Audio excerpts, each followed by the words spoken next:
Good morning. This is Bill from Auto Europa Naples, and I'm here today with what is honestly one of the true icons of the automotive world, and that is an SL Roadster. You know, there's a lot of collectibles and classics out there, but very few cars can call themselves icons, and the SL is certainly one of them. This is the third generation SL, the R107, R standing for Roadster. SL, there was some debate about what it stood for, but I believe it's now been definitively decided that it's, what do they call it, super light, not sport light, but super light. They found that in the archives from when they built the original SL. This one was designed by Friedrich Giger, a very proper guy. In fact, he penned the design of the original Gullwing SL, the 300 SL, which even Andy Warhol painted. I mean, that thing was just something that everybody lusted after, and the collector car prices now are through the roof. After that came a car called the Pagoda. That was a very neat car, become very collectible, and as that car went up and up and up, as did the 190 SLs, which ran concurrently with the 300 SL in the beginning, these R107s started becoming much more desirable, much more collectible, and the nice examples have really started inching very, very high upwards in a way that not everybody thought they would, because there were quite a few of them. This car was probably Mercedes-Benz most commercially successful vehicle. It ran from essentially 1971, really 72 in the United States, all the way through 1989. And other than the G-Wagon, which of course is a military type vehicle for the most part, it is the longest running Mercedes production car.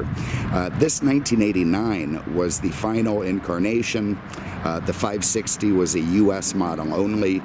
They had the 500 SL in Europe, which technically was a bit faster by virtue of not having emissions controls, but the 560 was truly the most potent engine to be put in one of these cars.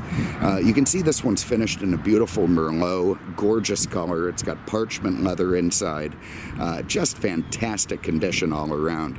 About 65,000 miles on this 89. Very, very collectible piece. Everything's in really nice shape. The chrome, the bright work, the paint, just absolutely lovely. It still has the original wiper blades. We'll get into that in a minute. That's an important feature in an SL. The canvas top is in great shape. It's got the hardtop with it. We'll pause in a little while so I can get that stuff up. But anyway, what beautiful, beautiful lines on this car. Very, very Teutonic. It's elegant without being flashy. It's got these sort of very subdued and subtle styling cues. Very famously, again, the prior generation called the Pagoda was called that because of the way the hardtop roof sort of swept down in the middle like a, you know, bit of Japanese architecture. And this has some of the same features. If you see, the edges of the fenders are much higher than the center of the trunk. It swoops down in the middle and also sort of resembles a pagoda. What's neat about that is it's just one of those subtle German styling cues. You know, they don't go swoopy and crazy like the Italians, certainly not in this vintage. It was just all about understated elegance. This was one of the most safe cars on the road when it came out. It was widely known as the safest convertible that you could buy. The windshield, for instance, is structurally tied into the frame of the car to avoid having it collapse if the thing rolls over. So, you know, it had crumple zones, front and rear, subframes, all independent suspension. Very, very safe, well-designed convertible. And of course, this era of Mercedes, this is very different from a modern era. You know, Mercedes had to modernize. They had to change the way they built cars. This is when engineers ran the show. You know, the accountants were locked in a dungeon somewhere. They let them out from time to time. But the engineers built the cars, built them the way they wanted to, and then they determined what it would cost afterwards. Of course, that whole process is reversed now. This is a US spec car, so it has these sort of longer bumpers with the bumperettes. You know, some people don't like them. They would prefer the shorter European bumpers, and I get that. You know, they are sort of more subdued than these, but I don't mind these. I think they're fine, and you know, it's what I grew up with, so it's very familiar to me. I also quite like the 4-round lamps. Again, Again, some guys prefer the Euro headlights in these, but I think the 4-round lamps give it sort of an elegance that really befits the car. Being a 560, it has this front Valance panel underneath the bumper. That's something prior generations didn't have. And instead of being, you know, what it could look like an add-on, it actually looks fundamental to the car. And I think the ones that don't have it before looked a bit lesser for it. See those big Bosch driving lights in the center, beautiful recessed star in the grille, absolutely gorgeous chrome all around. 86, the 560, when it came out, it added some stuff that the earlier generations didn't have. You see those 15-inch aero flat wheels, more aerodynamic, bigger diameter, better grip. They also recessed the door handles, made them a little bit safer, I guess, for pedestrian conflict and also for aerodynamics. In 86, they had center brake lights that were put about here in the middle of the trunk, and they were kind of big, chunky units. 88 and 89, they did make a more muted brake light and move it towards the back, which looks a bit nicer. Anyway, let's start inside the trunk. So in here you can see a beautifully finished trunk. In the matching parchment. This is the kind of stuff, when it has the lines in it like that, it always looks like dirt, which it is not. I mean, this thing is just mint, obviously very well kept. This is a 2-owner car, and the second owner only owned it for a little while. He was speculating on it and moved on to another car. You can see here, if you pop open this little side panel, there's the original battery. Nice that it has the little battery drain still there. The straps are in good shape. There's a vacuum pump behind it. All really nice stuff. Pull up the carpet here, you get to the spare tire well. That's the original spare tire from the car. Great shape, all bolted down nice. There's a little toolkit underneath it for changing if you need to, and hopefully you don't. Also back here, we'll get into what we call the VIN stickers on this car. You can see this here is marked with the original VIN of the car. If I bend the camera down under here, you might be able to see. Maybe not. Anyway, right up here, there's another VIN sticker. Over here, same thing. Those are marking the sheet metal on the car to, well, at the time to prevent problems with theft, and now it does a great job of showing a collector that the car has all original sheet metal. You've also got one here on the door. Pop the trunk, go around to the other side.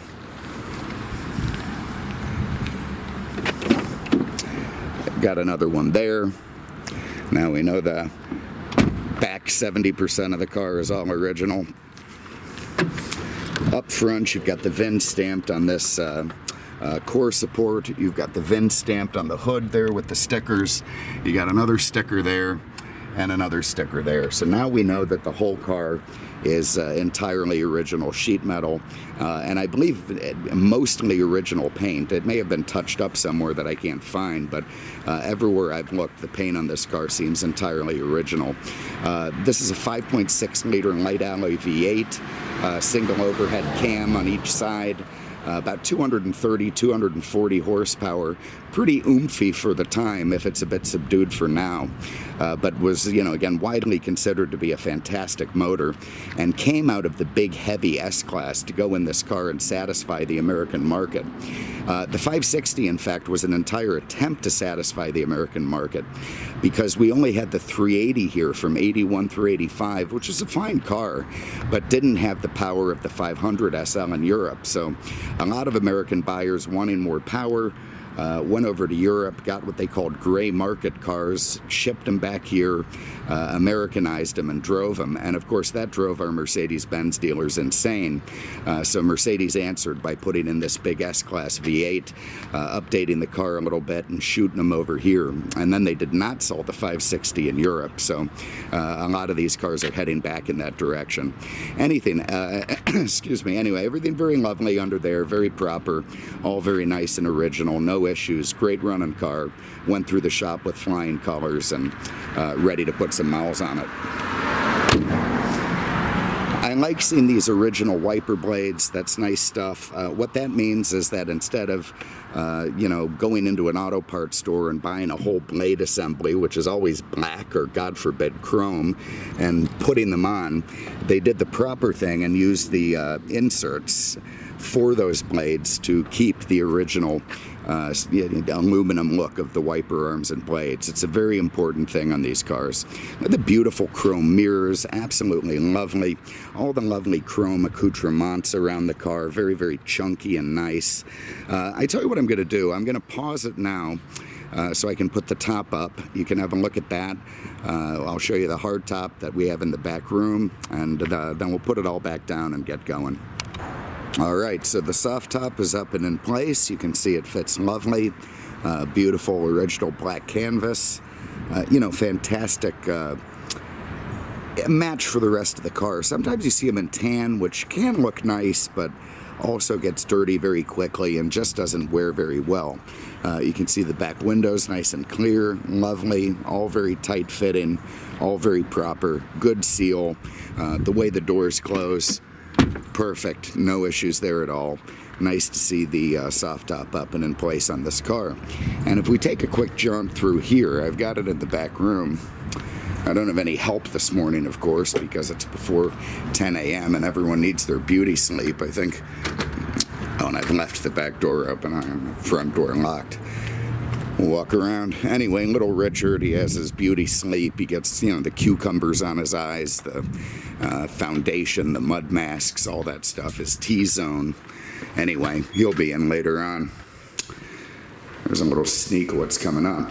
But anyway, you can see here's the original hardtop. Very, very proper, lovely. Sorry for the strange lighting in here. I've got it set to full yellow. But the top's in great shape. And, nice to see it still with the car. Very good for collectability. Lovely. So, let's get back to the car. I think we can go out the front door now.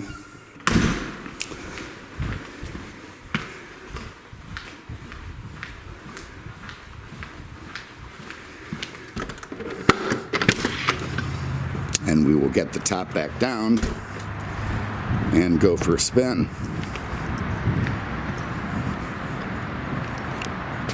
Okay, so let's have a look inside. The incredible thing about this era of Mercedes, and by this era, I mean, you could go back to the 60s, because this car, of course, had its design roots in the 1960s. The first model in America was 72, and you could take a fender off a 72 and put it on this 89, so there was very little changed in the way of structural, technical stuff. And it shows. It's, again, that classic German nuts and bolts, wood and leather, not loaded up with silly gadgetry. I mean, if you went in an 89 Nissan, it's full of, computers that talk to you and digital readouts and all sorts of stuff like that. Mercedes had none of that. What they had was just incredible craftsmanship, and all the advanced technology in the car was sort of buried underneath, just part of the engineering. What the driver interacted with, this could be a 1965 model, just an incredibly well-built 65 model. You can see the beautiful door panels, nice and tight. You see the perforations in there. If you see that, that's part of the climate control, flows into the door, and what it does is sort of emanates either the hot air from the heat or the cool air from the air conditioning to sort of keep the ambient temperature proper. You look at things like the way the door latches work, the striker with the pin. I mean, just like nothing else, the way it's insulated, the way it's sort of bolted into the frame, incredible for chassis tightness and rigidity. In the back, you got a great little package shelf area. You've got the first aid kit, anything a wounded German might need. Everything looking lovely back there.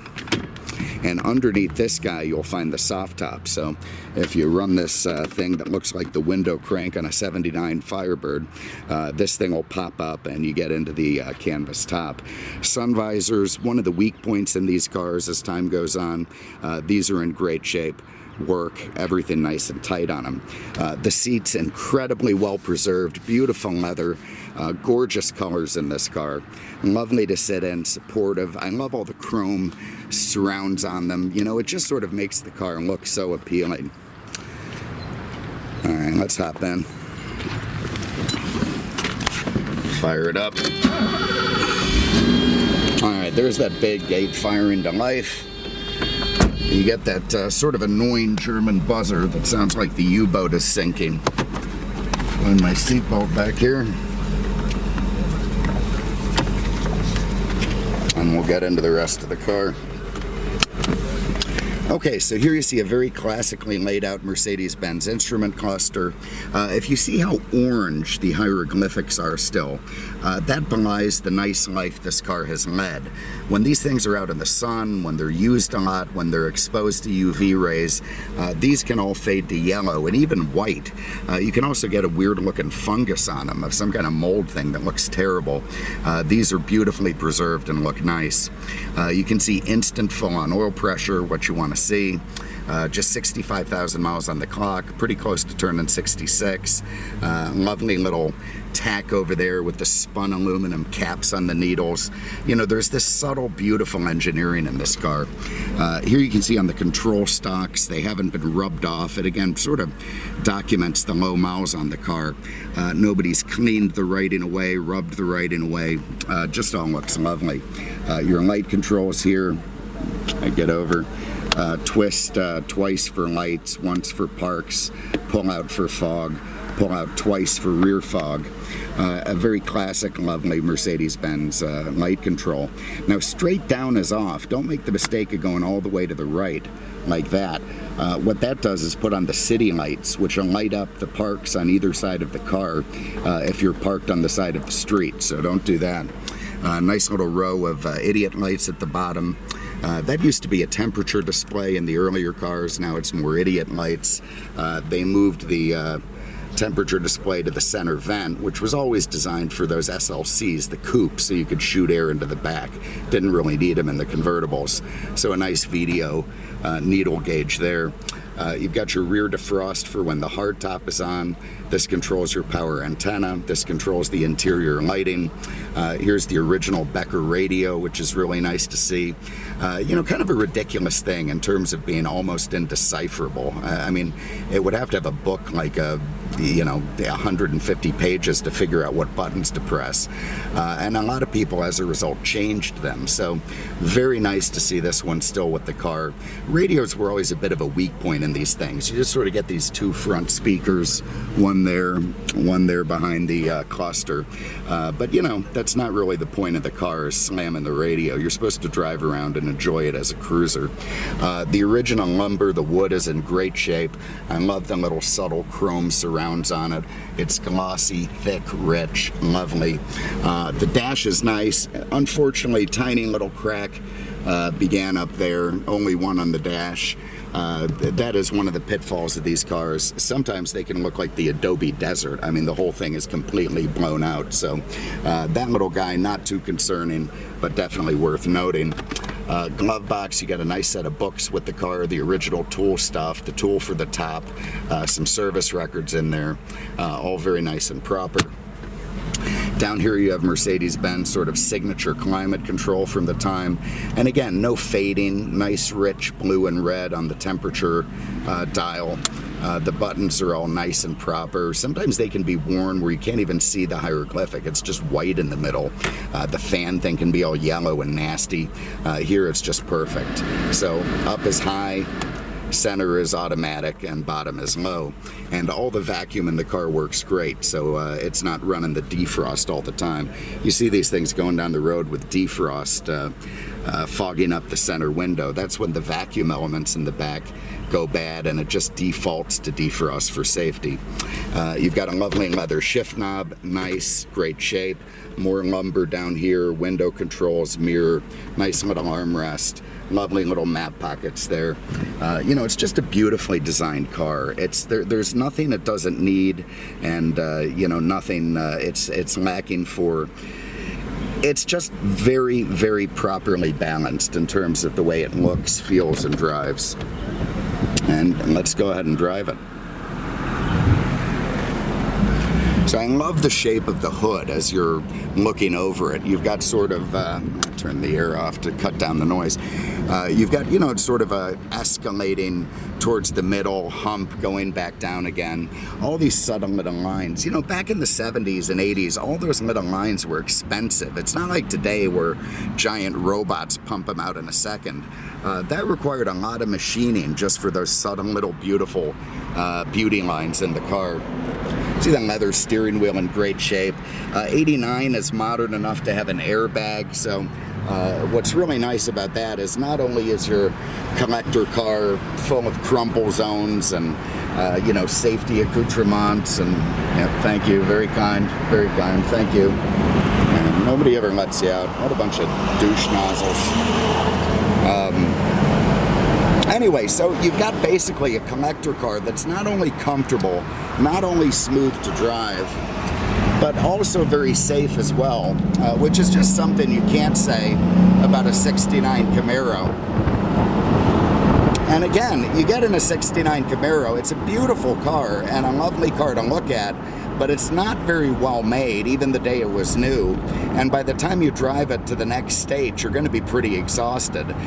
This is a big, substantial, comfortable, grand touring roadster that you could drive across the country and still feel pretty fresh. And that's what makes these things such incredible collector cars. They're not just a joy to look at, they're not just beautifully built, but they are lovely and modern to drive. Dependable, air-conditioned, airbags, you know, knee bolster supports. You know, it's just a fantastic collectible in every way. You feel great power out of that V8. Just absolutely love it. You know, this is such an iconic car. It's been a television show star, a movie star. You remember Heart to Heart with Stephanie Powers. I think Bobby Ewing drove one of these in Dallas. Magnum PI's buddy had one in that show. Beverly Hills Cop, the art dealer, had one. It's just a car that you see on TV and the movies a lot. It just signified wealth and success and, you know, forward mobility in the 1970s and 80s. And now it just is sort of maturing into a timeless classic. So what a fantastic piece all around. Again, final year of production, 89 560 SL Roadster. Beautiful color, Merlot outside, parchment inside. Has the soft top, the hard top, everything there. Great driver, low miles, very collectible. This is the one to have.